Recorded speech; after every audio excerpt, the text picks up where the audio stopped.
د مقاومت جبهې تازه او نوی اخطار طالبانو ته د احمد مسعود په مشرۍ د مقاومت په نوم جبهه وایي د طالبانو پر خلاف یې د بریدونو کچه لوړه کړې ده. دغه جبهې چې یکشنبې د لړم پر 10مه د خپلې پوځي قرارګاه د مسؤل قدم شاه شهیم له قوله یې خبر ورکړی دی چې تیرو شپږو میاشتو کې د نوي بریدونو پر مهال 128 طالبان وژلي، 4 مو ژوندي نیولي او 108 نور ټپیان دي. یادې جبهې په ورته وخت کې ویلي دي چې د طالبانو پر خلاف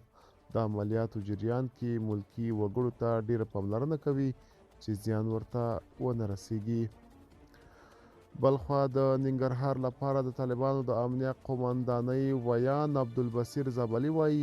د دې ولایت د غني خیل ولسوالۍ په اړوند سیمو کې 10 تنه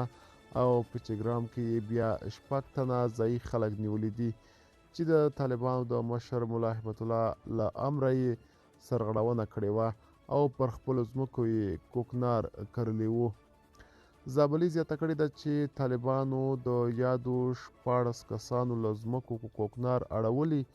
او عاملین یې د هیبت الله له امر سره سرغړونې په تور څېړنو ته لیږلي دي.